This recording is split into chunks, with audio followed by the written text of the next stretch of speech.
Hadirin dimohon berdiri. Yang mulia, Majelis Hakim Konstitusi memasuki ruang persidangan.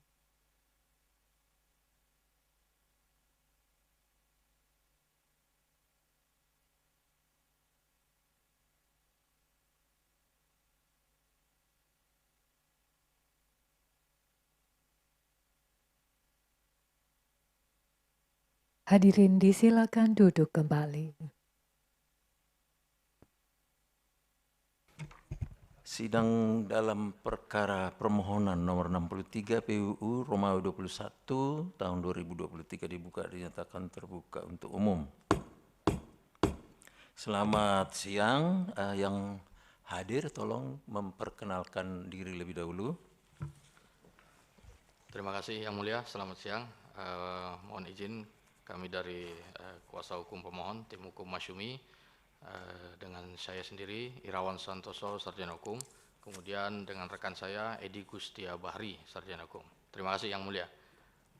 Baik, jadi kuasanya yang hadir, Saudara Irawan Santoso dan Edi Gustia Bahri ya.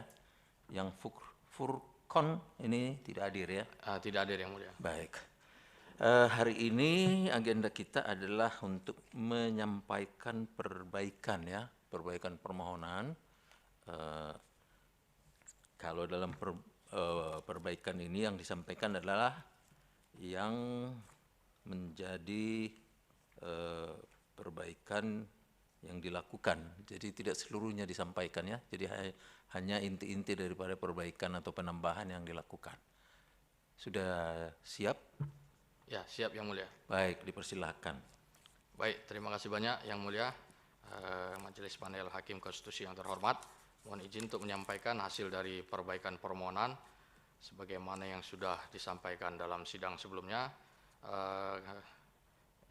Kami dari tim hukum Masyumi sudah melaksanakan perbaikan sebagaimana saran dari masukan dari tim Majelis Panel, terlebih dalam persoalan teknikal permohonan berkaitan dengan susunan identitas pemohon. Ini sudah kami ikuti Yang Mulia. Kemudian penulisan terhadap kitab Undang-Undang Hukum Perdata ini sudah kami ikuti semuanya. Kemudian persoalan tentang kewenangan Mahkamah Konstitusi ini merujuk kepada seluruh legalitas yang sebelumnya sudah disarankan oleh Yang Mulia, termasuk mencantumkan seluruh peraturan perundang-undangan yang berkaitan dengan kewenangan Mahkamah Konstitusi.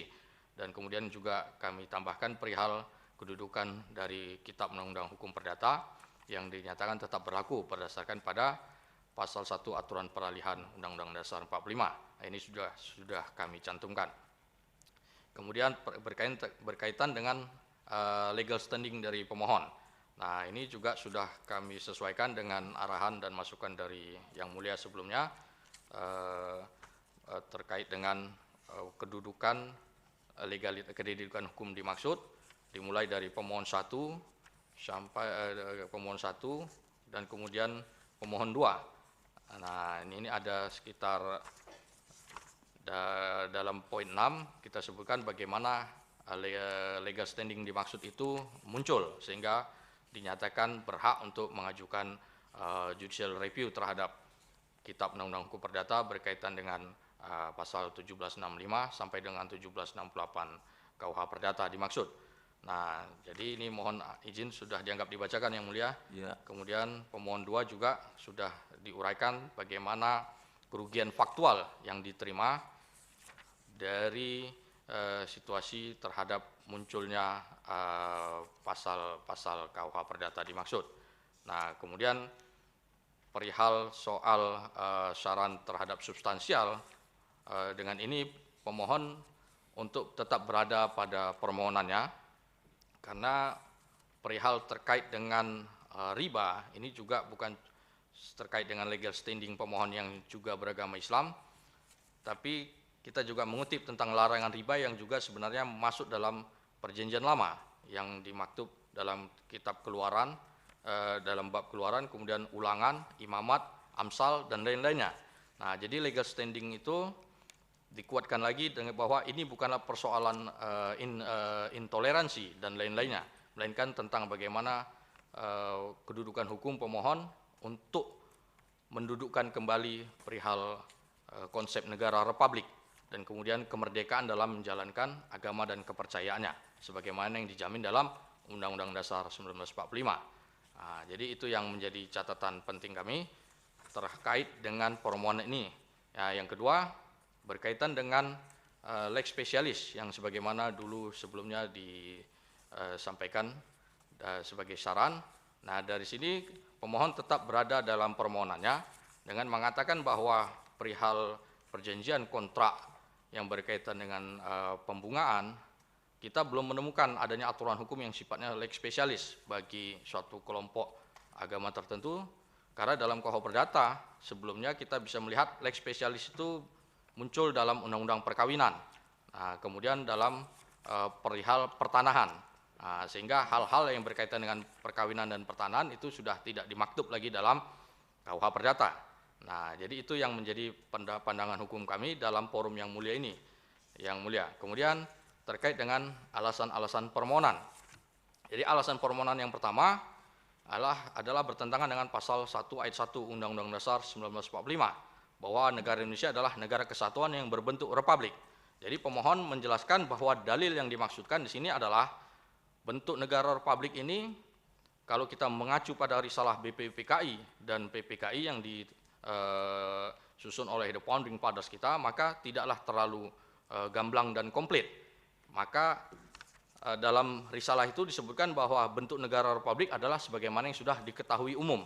Nah, yang diketahui umum ini tentu kita harus mengacu kepada konseptor republik sebagaimana yang sudah jamak seantero dunia memahaminya. Nah, dari sini maka kita merujuk kepada 3 pelopor atau konseptor negara republik. Yang pertama kita merujuk kepada pendapat dari Plato.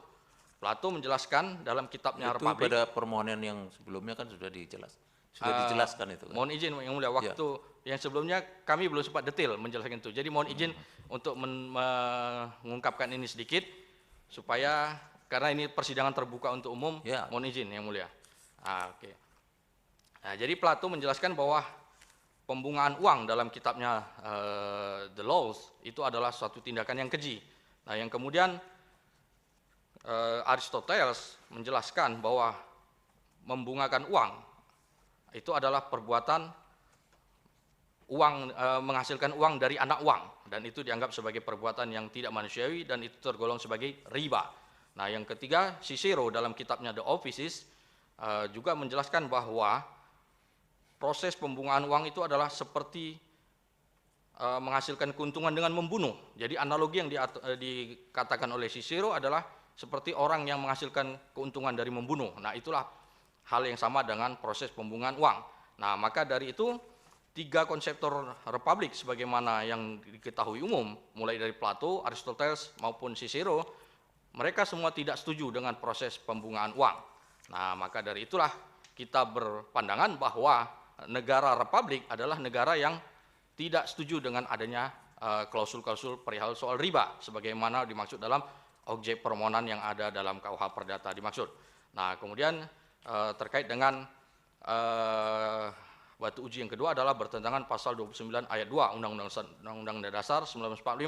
Nah, sebagaimana yang sudah disampaikan sebelumnya, ini kami tidak ada perubahan yang mulia. Nah, kemudian terkait dengan petitum, maka kami berharap Majelis Hakim Konstitusi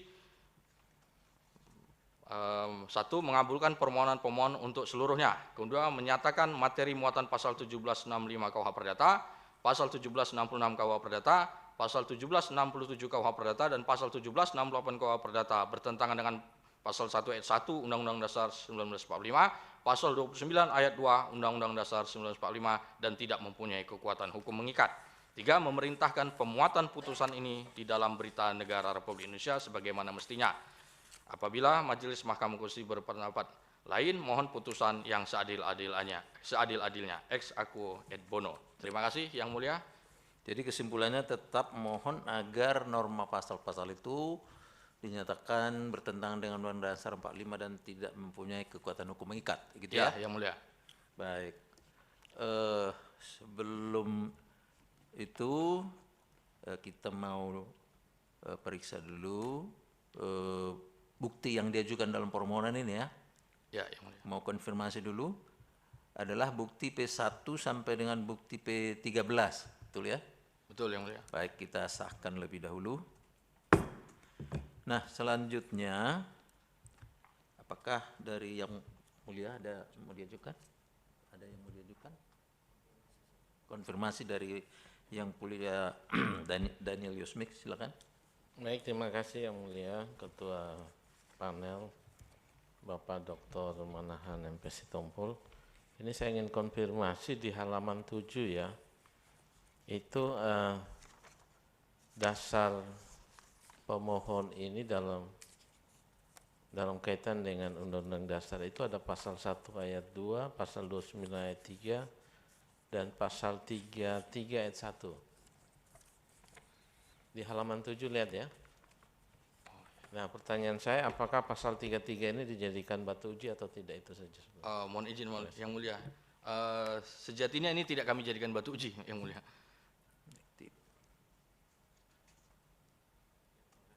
Cukup ya, baik. Selanjutnya kami jelaskan bahwa permohonan ini nanti akan disampaikan ke majelis lengkap ya di RPH. Nanti bagaimana hasilnya, apakah dilanjutkan ke tingkat pleno atau tidak, akan diputuskan oleh RPH nanti pada waktunya. Sehingga nanti itu akan disampaikan kepada pemohon ataupun melalui kuasanya nanti. Demikian kami sampaikan ya.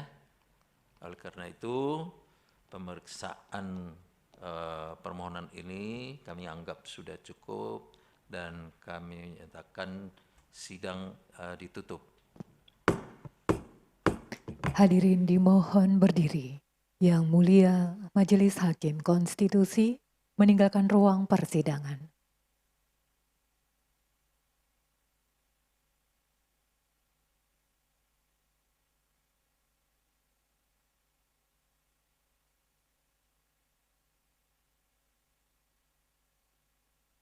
Hadirin disilakan duduk kembali. Hadirin yang kami hormati, demikianlah persidangan hari Senin 17 Juli 2023 untuk perkara nomor 63 garis miring PUU garis datar 21 Romawi garis miring 2023 telah selesai. Terima kasih, selamat siang.